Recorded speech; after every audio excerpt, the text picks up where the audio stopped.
and welcome to our Wednesday lunchtime segment. Good afternoon, Pastor Lamont. Thank you for coming along this. I'm saying thank you for coming along. I wasn't here last week, so thank you for being here. No, thank you for having me, Jody. It's always a pleasure being with you on set and serving our wonderful people here at the Grain Shed. It is, and it is good to be back. I had a couple of days off a little while ago and got stuck in lockdown, so I had a few extra days off. So thank you for carrying it last week. And you got a bit sunburned too. Oh, I did. Yes. Sun and I do not mix. Dirty job being at the ocean. I know. Yeah, someone has to do it though. So. That would be you. It's good to be back. Yes. Yes. So welcome everyone, wherever you are watching us from, whether it is Swan Hill and you come into our Grain Shed Church and you're part of our family here, or whether you're part of our bigger family that extends way beyond the borders of Swan Hill. We are so pleased you could come along with us today. So we've got a little bit happening. We're just slowly easing into things, and unfortunately a couple of things didn't happen last week because you never know what's going to happen these days. They call it a short circuit breaker. Yeah, it certainly broke a couple of things down. But I love Lionel Price said something to us not that long ago. Be cemented in flexibility. I love that one. Yep. Yes. Yep. I use that one a lot. Thank you, Lionel. Cemented in flexibility. Yes. Wow. Okay. Yep. I think that's something that we can take with us. So, for those of you that most of you would be aware, but our Sunday services are back again. So you're welcome to come along to our 10 o'clock service. Yep. If you can't make it, then that service will be uploaded that afternoon, so you can see it the same day. Yep. Yes, but we do strongly encourage you to come to church, because that's the place where we have fellowship and God invites us to come together. But also, if you can't be here or you live somewhere else, maybe you live somewhere in one of the smaller towns around Swan Hill, or maybe somewhere else in the world, we encourage you to listen to the sermons online and maybe invite a friend to come along and have a nice yarn with regard to what has been preached about. Yes. That's how we build up in each other, and that's how we encourage each other. And we build community in that way too. You don't have to be 100 people to have community. As long as you and another couple of families come together in your house, and you're allowed to do that. Yep. Good. And it's a different way of looking at things sometimes, even looking at the Bible readings that you may have read 100 times, but if you talk about it with someone else, they may just have a different take on it, and listening to the way they see it just brings another dimension into it. And it's really great to get other people's opinions. It doesn't mean someone's right and someone's wrong, but it's just... Gives you another angle. Yeah. It does give you another angle. Yes, exactly. Yes. So, yeah, we encourage you to discuss the sermon and any questions you might have about it. Yes. Yeah, discuss that with people too. Yes. So, while we have Sunday services at the moment, and we don't know what Friday will bring, but at the moment, we still do ask that you wear face masks, because they're still meant to be worn indoors. Indoors, yeah. For all of those that don't have exemptions, we just ask that you honour those rules that they put in place at the moment. Yeah. Meant to carry one at all times, so you're ready to put one on. Most people, I think, are used to throwing them over their wrist and that sort of thing. So, do that. Yes. Outdoors, I think you're still supposed to, unless you can do the social distancing thing, and then I think you don't need to. So, we keep doing that for a while, and I think until things settle down a bit, that'll be the way it is. It's off, it's on. Yeah. But, That's the way we'll be going. Yeah. So we encourage you to keep on doing the right thing, and as they say, keep doing the right thing and keep us open. That's it. Yeah. Yep. And that means us as the church as well, not just other businesses and people in Victoria or Australia even. So, and we do have a few things happening. Yes, we do. We've still got our youth, which is wonderful. Friday evenings. Yes, and they managed to get their youth night in just before lockdown, before midnight on that night. So that was great for them. Yes, they did. If anyone has a child of high school age that would like to come along, be a part of the youth group here, we have some wonderful leaders that are really passionate about the youth in the community. Just contact us here at the church, and we can put you in touch with Liz, our youth leader, and she'd love to see some people come along. And yes, she would love to. Yeah. And even if you're here at church and you want your young people, your young children to come to our youth, have a chat with Liz and say, listen, Liz, I want my children to be involved in the youth. Maybe you can connect with them better from a young person's point of view. Yep. Invite Liz over for a cup of coffee and have your children there, let them have a discussion. I mean, they may connect better with Liz than they would connect with a little bit older than people than us. Like us, So, yeah. and you never know. God may move in wonderful ways in your child's life. So do not stop reaching out, thinking and planning for your children to follow in God's way. Don't get discouraged. We have opportunity. So reach out to Liz, to myself, and we will engage with your children if you feel like, oh, I've hit into a dead-end street. I don't know what to say anymore. I don't know what to do. But youth on Friday evenings here, 7:30? 7 o'clock, I think. 7 o'clock on Friday evenings. Yep. So let's do it. And likewise, if you actually have a passion for the youth, have a chat to Liz, because I'm sure she's got a place there for you on their team to help lead. Yes, they're they do. always looking for people that have that passion. And Yes. Yeah. You never know. God has placed that ministry in your heart, not just to help out, but to really be passionately serving and loving in that specific ministry. God has gifted you. And one day you can say, God, I've done what you've called me to do, and I feel accomplished. yes. Yes. Okay, we have our World Day of Prayer coming up on the 5th of March. So this year, I don't know if you can see that, but we'll try it. This year, we are focusing on the country of Vanuatu. So here at the Grain Shed, 10 a.m. on the 5th of March, come along for the World Day of Prayer. We have a look at Vanuatu. It's a praise and worship service. Yes. And it's followed by some very yummy morning tea. Morning tea. So come along and join in with us there. Yes. Yeah. It's not just prayer, it's a whole discussion around it's ministry in Vanuatu and what God is doing there. And we've got a guest speaker coming, so come along and see what it's all about. Yes. And it's a bit of fun. Yeah. Yes, 10 o'clock here at the Grain Shed on the 5th of March. Yes.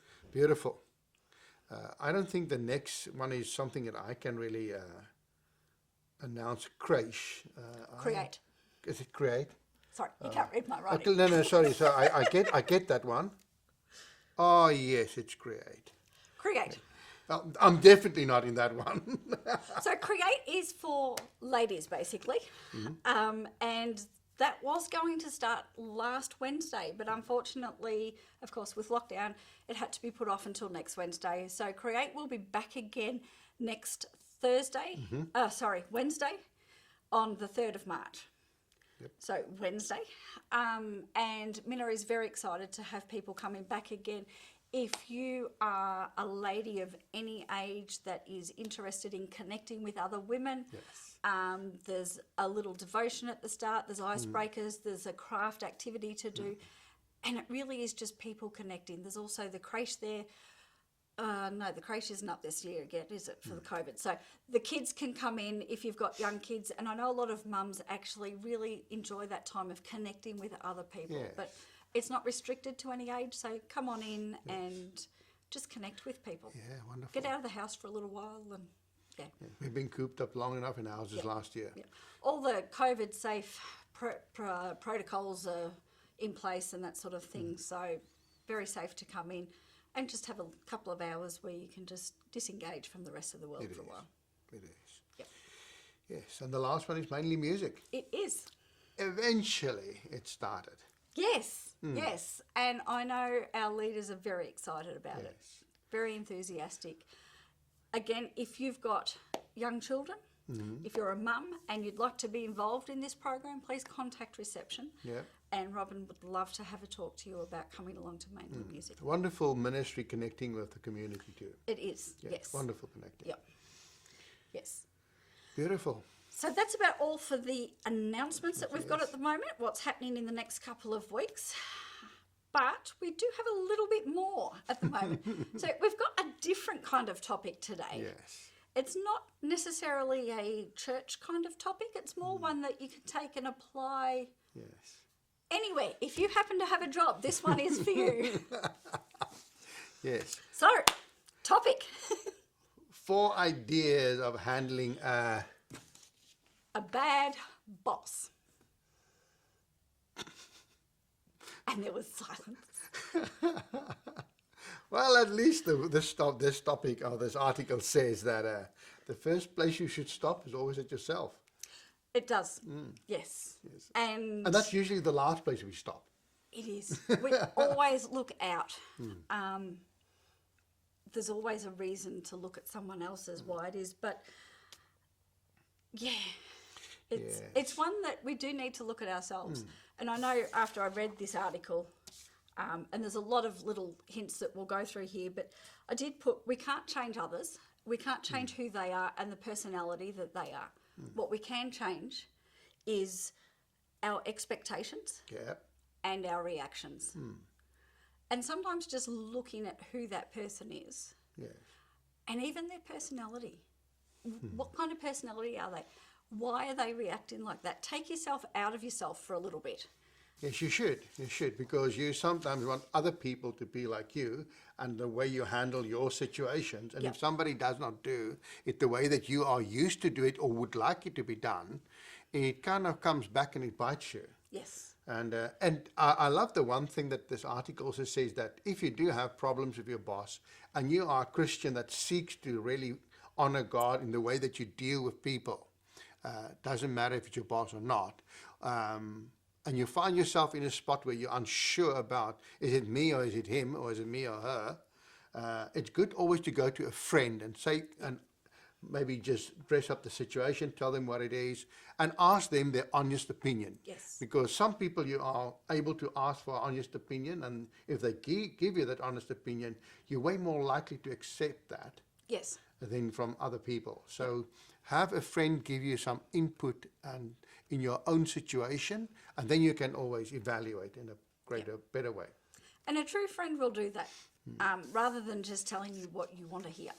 Like, it's all them, not you, that sort of thing. A true friend will say, okay, have you looked at this? Have you looked at that? Have you thought of this? Have you thought of that? Is it something you're doing? Is it just the personalities are... Clashing a bit. Yeah. What about this one about the expectations and Yes. surpass their expectations? You know, Yeah, that's a good one. I think that sometimes, when you find this resistance between you and somebody else, you can step back and say, I won't do that. Yes. I will not do that. But none of us, not none, but I don't think there's a lot of us that would say, maybe I'll surpass these expectations. Yep. That's what Jesus says, if somebody asks you to carry my bag for a mile, just carry it 2 miles. Yeah. And that's almost like heaping heaps of hot coals onto their head. But you don't do that to be spiteful. You do that because there's this love of Christ in you. That's it. And the way you deal with your boss or with other people. And I think that's something that applies to everybody, not just bosses and that sort of thing. We take that and we apply it to the world, to friends, to family, because not everyone in families always get along either. So we need to do that extra sometimes with them as well. If they expect something, then just go a little bit further. Yes. And you do it with that love of Christ in you. Yeah, you do. With no expectations coming back on yourself, but just because you can. Yes. And I think that's part of the fruit of the Spirit and spiritual maturity too. Yep. But also, especially if you're dealing with a boss, sometimes a criticism of your work is simply that. A criticism of your work. It's not a criticism of you. It's not a personal thing. Not a personal thing. It might just be basically, can you do it different? Can you do it a bit better? It's not what they expected. So sit down, ask them what their expectations are. Yeah. If you need an extra meeting with them, ask for it. Don't just assume that people know what you're thinking and then assume that that you're assuming that they assume and everything like that. If it's not working, ask for a meeting. Yeah. Get clarity on situations. Yeah. Yep. Definitely. So now they have all the information. They can have good bosses. There's a lot of websites. Like It is. this one was quite a good one with a lot of different ideas. Yes. But The Theology of Works. yes. I came across that one when I was studying at Stirling. Yep. And I was doing some research on a specific essay I needed to do. And I got onto this website and get just brilliant information, especially in work contexts. Yes. The Theology of Works. How do I place God into the workplace. Yep. It's amazing, some of the things that you do. Yeah. And don't be afraid to have that conversation. That what some people would call confrontation, it's not really a confrontation, it's a conversation. Yes. It is. And sometimes you can't move forward in a relationship without that conversation. It might just clarify a lot of things. It might help understand people, understand their personalities, even like a project or something like that. Getting the understanding of where that's coming from, like what are you trying to achieve with this? It just helps you understand a bit more. Come down to communication. Yeah, it does. Yeah, come down to communication. And do that not in the heat of the moment. Pick Definitely your not. time. Yes. Pick your time right. Yes. Yep. So that's our little Wednesday tips. That's our little Wednesday tip. And we want to thank you for joining us on this Wednesday. Yes. Hope you have a better idea of what's happening around the grain shed, and also a couple of thoughts that you can carry into your workplace and into other relationships. Pastor Jody, thank you for joining me. Thank you, Pastor Lamont. And, thank you, everyone, for coming along with us yes, today. yes. May your week be blessed and be mask-free soon, full of freedom. And, yeah, we hope to see you on Sunday or joining our Sunday services. Yes, we do. Keep well, you guys, and enjoy your week. Bye-bye. Bye-bye.